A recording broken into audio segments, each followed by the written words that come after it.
അച്ഛൻ ഇത്രയും കഷ്ടപ്പെട്ട് തന്നെയാണ് എന്നെ പഠിപ്പിച്ചുകൊണ്ടിരുന്നതെന്നുള്ള തിരിച്ചറിവുണ്ടായി. ഇപ്പോൾ ജോലി ചെയ്ത് ജീവിക്കാം എന്നൊരു തീരുമാനം എടുത്തിട്ട് തന്നെയാണ് ഇങ്ങോട്ട് വന്നത്. അതിഥി തൊഴിലാളികൾ മടങ്ങിപ്പോയതോടുകൂടി പൂട്ടിപ്പോയ പിതാവിൻ്റെ സ്ഥാപനം മുൻകൈയെടുത്ത് വീണ്ടും തുറന്നു പ്രവർത്തിപ്പിക്കുകയാണ് 10ാം ക്ലാസ്സുകാരിയായ ഒരു കൊച്ചുമിടുക്കി. കോട്ടയം ജില്ലയിലെ പാലായ്ക്ക് സമീപം പൈകയിൽ പ്രവർത്തിക്കുന്ന മരിയ കാർവാഷ് എന്ന സ്ഥാപനമാണ് അതിഥി തൊഴിലാളികൾ മടങ്ങിപ്പോയതോടുകൂടി പൂട്ടിപ്പോയത്. ഈ സ്ഥാപന ഉടമ ജോഷിയുടെ മകൾ അമി ജോഷിയാണ് വീണ്ടും മുൻകൈയെടുത്ത് ഈ സ്ഥാപനം ഇപ്പോൾ തുറന്ന് പ്രവർത്തിപ്പിച്ചിരിക്കുന്നത്. എന്താണെങ്കിലും മലയാളികളെ ആർക്കും തോൽപ്പിക്കാൻ സാധിക്കില്ല എന്ന് ഒരിക്കൽ കൂടി തെളിയിക്കുകയാണ് കോട്ടയംകാരിയായിട്ടുള്ള ഈ കൊച്ചുമിടുക്കി. മോളെ, ഈ സ്ഥാപനം പൂട്ടിപ്പോയൊരവസ്ഥയിൽ മോള് മുൻകൈയെടുത്തത് വീണ്ടും തുറക്കുകയായിരുന്നു അല്ലേ? അതെ, ഇപ്പോൾ 1 മാസത്തേക്ക് അടച്ചു കിടന്നായിരുന്നു. ഇപ്പോൾ നല്ല രീതിയിൽ സാമ്പത്തിക ബുദ്ധിമുട്ട് തോന്നി. കുടുംബത്തിൻ്റെ ആകെയുള്ള വരുമാന മാർഗം ഇതാണ്. അപ്പോൾ അതില്ലാതിരിക്കാൻ നേരത്ത് നല്ല രീതിയിൽ ബുദ്ധിമുട്ടുണ്ടായിരുന്നു. ഇവിടെ ഉണ്ടായിരുന്ന അതിഥി തൊഴിലാളി അദ്ദേഹത്തിന്റെ നാട്ടിലേക്ക് മടങ്ങിപ്പോയതാണല്ലേ? അതെ, വരുമെന്ന് പറഞ്ഞാണോ പോയത്? വരുമെന്ന് പറഞ്ഞായിരുന്നു പോയത്. പക്ഷേ ഇപ്പോൾ പുള്ളിനെ കോണ്ടാക്ട് ചെയ്യാൻ നേരത്തെ ഒരു വിവരവും കാണിക്കുന്നില്ല, എടുക്കുന്നില്ല. ഇല്ല. അപ്പോൾ അങ്ങനെ ഒരു വലിയ പ്രതിസന്ധി ആയ സമയത്ത് മോള് തന്നെ അച്ഛനോട് പറയുകയായിരുന്നു, ഞാൻ സഹായിക്കാം എന്നല്ലേ? അതെ, ഇപ്പം ഞാൻ തന്നെ പറഞ്ഞു ഞാൻ വരാം എന്ന് പറഞ്ഞു. പിന്നെ ഞങ്ങളിത് തുടങ്ങി. മോള് 10ാം ക്ലാസ് റിസൾട്ട് ഒക്കെ അറിഞ്ഞിട്ട് +1ലേക്ക് ജോയിൻ ചെയ്യാൻ വേണ്ടി നിൽക്കുകയാണ്. അതെ, ഇന്നാണ് അഡ്മിഷൻ തുടങ്ങുന്നത്. എനിക്ക് കൊടുക്കണം. എങ്ങനെയുണ്ട് റിസൾട്ട് ഒക്കെ? എങ്ങനെ ഉണ്ടായിരുന്നു? എനിക്ക് 8A+ഉം 2B+ഉം. പഠിത്തത്തിലും മിടുക്കിയാണ്, കുഴപ്പമില്ലാതെ. അപ്പം മോൻ ഈ സ്ഥാപനത്തിലേക്ക് വരാം, അച്ഛനെ സഹായിക്കാമെന്ന് പറഞ്ഞപ്പോൾ അച്ഛൻ്റെ ഒരു പ്രതികരണം എന്തായിരുന്നു ആദ്യം? വളരെ നല്ല തീരുമാനമായിരുന്നു തന്നെയായിരുന്നു പറഞ്ഞ്. ആദ്യമേ നല്ല ബുദ്ധിമുട്ടുണ്ടായിരുന്നു ഞാൻ പറഞ്ഞായിരുന്നല്ലോ. അപ്പോൾ ഇങ്ങനെ വരുമെന്ന് പറഞ്ഞപ്പോൾ സന്തോഷമായിരുന്നു. രാവിലെ എപ്പോൾ ഇവിടേക്ക് എത്തും? ഒരു 8 മണിക്ക് തുറക്കും, എന്നിട്ട് ഒരു 6 മണിയൊക്കെ ആവാൻ നേരത്താണ് ഇത് അടയ്ക്കുന്നത്. ഈ പകൽ സമയം മുഴുവൻ മോൾ ഇവിടെ തന്നെ ഉണ്ട്? അതെ, ഇവിടെ തന്നെ ഭക്ഷണമൊക്കെ കൊണ്ടുവന്ന് കഴിക്കുന്നു. പിന്നെ 6 മണിയൊക്കെ ആവാൻ നേരത്ത് ചില ദിവസമൊക്കെ 6:30 ആവും. എങ്ങനെയുണ്ട് ഈ അച്ഛൻ്റെ ജോലി അല്ലെങ്കിൽ അച്ഛൻ്റെ ബിസിനസ് എങ്ങനെയുണ്ട്? ഇപ്പോൾ ചില ദിവസമൊക്കെ നല്ല തിരക്കുണ്ടായിരിക്കും, പക്ഷെ ചില ദിവസം ഒന്നും ഒട്ടും കാണത്തില്ല. അപ്പോൾ കാലാവസ്ഥയുടെ ഇതനുസരിച്ചാണ് കൂടുതലും വണ്ടികളൊക്കെ വരുന്നത്. അപ്പോൾ ചില ദിവസം നല്ല തിരക്കായിരിക്കും, അന്നൊക്കെ നല്ല മടുപ്പുണ്ടായിരിക്കും. ഒരുപാട് വണ്ടികൾ വരുമ്പോൾ നമ്മൾ ജോലി ചെയ്ത് മടുക്കും അല്ലേ? അതെ, അപ്പോൾ കുറേ വണ്ടിയൊക്കെ കഴുകാൻ നേരത്തെ കുറച്ച് ക്ഷീണമൊക്കെ ഉണ്ട്. അച്ഛൻ ഇത്രയും കഷ്ടപ്പെട്ട് തന്നെയാണ് എന്നെ പഠിപ്പിച്ചുകൊണ്ടിരുന്നതെന്നുള്ള ഒരു തിരിച്ചറിവ് ഉണ്ടായി. ഇപ്പോൾ മിടുക്കിയാണ്. അപ്പോൾ എന്താണ് ലൈഫിൽ അംബീഷൻ? എന്താണ്?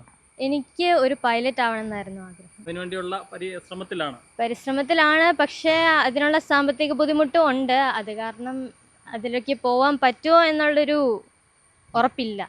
എല്ലാം നടക്കും. എന്താണേലും ഏറ്റവും എടുത്തു പറയേണ്ട മറ്റൊരു പ്രധാനപ്പെട്ട കാര്യമുള്ളൂ, മോളുടെ 10ാം ക്ലാസ് കഴിഞ്ഞതേ ഉള്ളൂ. ഈ പ്രായത്തിലുള്ള കുട്ടികളൊക്കെ, പ്രത്യേകിച്ച് ഇന്നത്തെ പുതുതലമുറ മൊബൈൽ ഫോണിൽ സമയം ചെലവഴിക്കുമ്പോഴാണ് വളരെ വ്യത്യസ്തമായ രീതിയിൽ അച്ഛനൊപ്പം ജോലിക്ക് ഇറങ്ങിയത്. അതെ, ഇപ്പോൾ ഈ തലമുറ എന്ന് പറയുന്നതിന് മൊബൈലത്തിന് അഡിക്റ്റാണ്. ഞാനും അഡിക്റ്റ് അല്ലെന്ന് പറയുന്നില്ല, പക്ഷേ ജോലി ചെയ്ത് ജീവിക്കാം എന്നൊരു തീരുമാനം എടുത്തിട്ട് തന്നെയാണ് ഇങ്ങോട്ട് വന്നത്. ഇത് മോളുടെ അധ്യാപകരൊക്കെ അറിഞ്ഞപ്പോൾ അല്ലെങ്കിൽ സുഹൃത്തുക്കളും ബന്ധുക്കളൊക്കെ അറിഞ്ഞപ്പോൾ അവരുടെ ഒരു പ്രതികരണമൊക്കെ എന്താണ്? നല്ല രീതിയിലുള്ള പ്രതികരണമായിരുന്നു വന്നത്. അവരെല്ലാം പറഞ്ഞു നല്ല കാര്യമാണ് ഈ ചെയ്യുന്നത്. എല്ലാവരും വളരെ സപ്പോർട്ടായിരുന്നു. അമ്മയൊക്കെ എന്ത് പറയുന്നു? ആദ്യമേ ഒരു എതിർപ്പൊക്കെ ഉണ്ടായിരുന്നു, ഇപ്പം നല്ല സപ്പോർട്ടാണ്. ഇനിയിപ്പോൾ എന്താണ് +1 ജോയിൻ ചെയ്യണ്ടേ? ചെയ്യണം. ഇന്ന് തൊട്ട് അഡ്മിഷൻ വെക്കാൻ പോണം. ഇനി എന്താണേലും +1 ക്ലാസ് ആരംഭിക്കുന്നത് വരെ ഇവിടെ അച്ഛന് സഹായമായി സ്ഥാപനത്തിൽ തന്നെ ഉണ്ടാവും. അതെ, അത്രയും നാളും ഏതായാലും ആരും കൂട്ടില്ലല്ലോ. അപ്പോൾ ഞാൻ തന്നെ വന്ന് ചെയ്യും. നമ്മളാൽ കഴിയുന്ന കാര്യങ്ങൾ ചെയ്തു കൊടുക്കും. ഈ ഇതര സംസ്ഥാനക്കാരാണ് ഇവിടെ ജീവനക്കാരായിട്ട് ഉണ്ടായിരുന്നത് മുഴുവൻ അല്ലേ? അതെ, അവർ ഇപ്പം 3 വർഷമായിട്ട് ഒരു ഫൈ അടുപ്പിച്ചുണ്ടായിരുന്നു. അവന് കഴിഞ്ഞ 2 മാസം മുമ്പ് ഇലക്ഷൻ സമയത്ത് ആസാമിലേക്ക് തിരിച്ചു പോയി. അത് കഴിഞ്ഞിട്ട് ഇലക്ഷൻ കഴിയുന്നിടം വരെ കോൺടാക്റ്റ് ഉണ്ടായിരുന്നു. അത് കഴിഞ്ഞ് ഇപ്പോൾ കോൺടാക്റ്റ് ഇല്ല. അത് വിളിച്ചിട്ട് എടുക്കുന്നുമില്ല. വാട്സപ്പ് ഫേസ്ബുക്ക് ഗ്രൂപ്പുകളിലൊന്നും കാണുന്നില്ല. അവർ ഇന്ന് ഒഴിവായി നിൽക്കാന്ന് തോന്നുന്നു. അതുകൊണ്ട് ഇപ്പം വരുമെന്ന് പറഞ്ഞാണ് പോയത്. വരുമെന്ന് പറഞ്ഞാണ്, ഉറപ്പായിട്ട് വരുമെന്നും പറഞ്ഞാണ് അവസാന വാട്സപ്പ് മെസ്സേജിന് ഞാൻ നാളെ ടിക്കറ്റ് എടുക്കുമെന്നുള്ള രീതിയിലാണ് അവർ പറഞ്ഞിരുന്നത്. ഇപ്പോഴിപ്പോൾ 2 മാസം കഴിഞ്ഞു വരാറായിട്ട്. ആ ഒരു സാഹചര്യത്തിൽ ഏതാണ്ട് 1 മാസത്തോളം സ്ഥാപനം അടച്ചിടേണ്ട ഒരു അവസ്ഥ ഉണ്ടായി അല്ലേ? അടച്ചിടേണ്ട അവസ്ഥ ഉണ്ടായി. അതുകൊണ്ട് ചില സാമ്പത്തിക ബുദ്ധിമുട്ടുകളും കാര്യങ്ങളൊക്കെ ഉണ്ടാവുകയും ചെയ്തു. അതുകൊണ്ടാണ് ഇവിടെ പോരാന്ന് എന്നോട് താല്പര്യം പ്രകടിപ്പിച്ചതും കൊണ്ടുവന്നതും. എത്ര മക്കളാണ്? 2 മക്കൾ. മൂത്ത കുട്ടി BSc നേഴ്സിങ്ങിന് ഹൈദരാബാദിൽ പഠിക്കുന്നു. ഇളയവൾ 10ാം ക്ലാസ് പൂർത്തിയാക്കിയിരിക്കുന്നു. ഇനിയിപ്പം +1 അലോട്ട് ചെയ്യേണ്ട ദിവസമാകുന്നു. മോള് താങ്കളെ സഹായിക്കാമെന്ന് താല്പര്യം അറിയിച്ചപ്പോൾ എന്താണ് തോന്നിയത്? അങ്ങനെ പ്രത്യേകിച്ചൊന്നും തോന്നില്ല. എന്ന് വെച്ച് കഴിഞ്ഞാൽ നമ്മുടെ ഇവിടെ നിന്ന് വിദേശത്തേക്ക് പോകുന്ന പല കുട്ടികളും അവിടെ ചെന്നേച്ച് കുതിരയെ കുളിപ്പിക്കാനും വണ്ടി കഴുകാനും പട്ടിയെ നോക്കാനും പ്രായമായവരെ നോക്കാനുമാണ് ഇവിടെ ചെന്നവർക്ക് പാർട്ട് ടൈം ജോലിയായിട്ട് കിട്ടുന്നത്. അപ്പോൾ ഇത് ഞാൻ പറഞ്ഞു, അവരോട് പറഞ്ഞു, ഇത് നമ്മുടെ സ്വന്തം സ്ഥാപനമാണ്, നമുക്ക് നടത്തുന്നത് കൊണ്ട് യാതൊരു നാണക്കേടും ഉണ്ടാകേണ്ട ആവശ്യമില്ല എന്ന് ഞാൻ. വിദേശത്ത് ചെന്നപ്പോൾ എന്ത് ചെയ്യും? അതിപ്പോൾ ആണല്ലോ നമ്മൾ മലയാളികളുടെ എല്ലാ രാജ്യങ്ങളിലും ചെന്ന് കഴിഞ്ഞാൽ അവർ മലയാളികൾ വിജയിക്കുന്നതിൻ്റെ കാര്യം എന്ത് വേണമെങ്കിലും ചെയ്യാം. സ്കൂൾ തുറക്കുന്നത് വരെ, +1 ക്ലാസ് ആരംഭിക്കുന്നത് വരെ മകൾ ഇവിടെ തന്നെ ഉണ്ടാവും. അതെ അത്ര ഉണ്ട്. പിന്നെ അവർക്ക് പറ്റുന്ന ദിവസങ്ങൾ ഒഴിവാക്കണമെന്നുണ്ടെങ്കിൽ അവൾ ഒഴിവാക്കും, അതേ ഉള്ളൂ. ഈ അതിഥി തൊഴിലാളികൾ തിരികെ വരുന്നില്ല എന്ന് പറയുന്നു. അപ്പോൾ അവരുടെ ശമ്പള വർധന അവർ ആവശ്യപ്പെടുന്നുണ്ട്. പൊതുവെ ഇപ്പം അങ്ങനെ ഒരു കാര്യം മറ്റ് നിർമ്മാണ മേഖലകളിലൊക്കെ പറഞ്ഞു കേൾക്കുന്നുണ്ട്. അത് ഉണ്ടാകുന്നു, വരും. എന്നുവെച്ചാൽ ആൾ കുറവനുസരിച്ച് അതിൻ്റേതായ വരുമല്ലോ, അവരുടെ സാലറി കൂട്ടി ചോദിക്കും. പോരാത്തതിന് ബംഗാളിലൊക്കെ BJP ഭരണം നേടിയ സ്ഥിതിക്ക് അവിടെ അടിസ്ഥാന വികസനവും ഇതെല്ലാം ഉണ്ടായി കഴിയുമ്പോൾ അവർക്ക് അവിടെ കൂടുതൽ തൊഴിലവസരങ്ങൾ ലഭിക്കുകയും അവർ അവിടെ സ്ഥിരമാകാൻ താമസിക്കുകയും ചെയ്യും. ഇപ്പം നമ്മളാണെങ്കിലും ഗൾഫിൽ പോയിരിക്കുന്ന മലയാളികളാണെങ്കിലും കേരളത്തിൽ വന്ന് ജീവിക്കണം, വീട് വെക്കണം എന്നുള്ളൊരു കാഴ്ചപ്പാടുണ്ടല്ലോ. അവർക്ക് അതുപോലെ തന്നെ അവിടെ തന്നെ ജോലിയും ഇതുമെല്ലാം കിട്ടുമ്പോൾ അവിടെ അവർ ജീവിക്കാനായിട്ട് സാധിക്കും. അപ്പം എൻ്റെ ഒരു കാഴ്ചപ്പാടിൽ 2028-2030 ബംഗാളികൾ തീർത്തും കേരളത്തിൽ നിന്ന് ഇല്ലാതാവും എന്നുള്ളതാണ് എൻ്റെ ഒരു കാഴ്ചപ്പാട് വരുന്നത്. ഇവിടെ താങ്കൾക്കൊപ്പം ഉണ്ടായിരുന്ന ആളുകളുടെ ശമ്പളം അതെങ്ങനെയായിരുന്നു? 4 വർഷം മുമ്പ് വന്നപ്പോൾ 500 രൂപ ആയിരുന്നു. ഇപ്പം പോകുന്ന സമയത്ത് 800 രൂപയായി. ഇനി വരുമ്പോൾ ആ 100 രൂപയുടെ കൂട്ടി കൊടുക്കുക എന്നുള്ളൊരു, അത് ഓരോ വർഷവും ഇവർ റംസാൻ സമയത്താണ് പോകുന്നത്. ആ സമയത്ത് പോയി വന്ന് കഴിയുമ്പോൾ 100 രൂപ വെച്ച് കൂട്ടി കൊടുക്കുന്നുണ്ടായിരുന്നു. ഇപ്പം എന്താണെങ്കിലും ഇവിടെ ഉണ്ടായിരുന്ന അതിഥി തൊഴിലാളികൾ മടങ്ങി വരുമെന്ന് പ്രതീക്ഷിക്കുന്നില്ല. ഇനിയിപ്പോൾ എന്താണ് ചെയ്യുക? ഇപ്പം മോള് ക്ലാസ് തുടങ്ങി കഴിയുമ്പോൾ പോകും.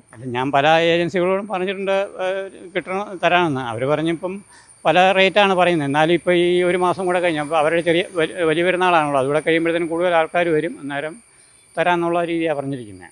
മലയാളികളെ വെച്ചത് മുന്നോട്ട് കൊണ്ടുപോകാൻ പറ്റില്ലേ? മലയാളികളെ പറഞ്ഞു കഴിഞ്ഞാൽ മലയാളികൾ തെറി പറയും. അതുകൊണ്ടാണ് എന്ന് വെച്ച് കഴിഞ്ഞാൽ അവർ 8 മണി എന്നുള്ള 9 മണിക്ക് വരും. പിന്നെ 9 മണിക്ക് വന്ന് കാപ്പി പിടിക്കാൻ പോയി കഴിഞ്ഞാൽ പിന്നെ ഉച്ചയ്ക്ക് ചോറിനാറായി കഴിഞ്ഞ് ചോറ് കഴിഞ്ഞ് 3 മണിയാകുമ്പം ഒരു വണ്ടി വന്നു കഴിഞ്ഞാൽ അവർ മടിക്കും. ശമ്പളത്തിനാണ്, ശതമാനത്തിനാണെങ്കിൽ അവർ 3 മണി കഴിഞ്ഞ് കഴിഞ്ഞാൽ വണ്ടി വന്നു കഴിഞ്ഞാൽ അവർക്ക് 5 മണിക്ക് പോക്ക് നടക്കുകയില്ല. അതുകൊണ്ട് ആ ഒരു രീതിയിൽ മലയാളികൾ ബുദ്ധിമുട്ട് അത് തന്നെയാണ്. തൽക്കാലം ആശ്വാസമായി മകളുണ്ട്.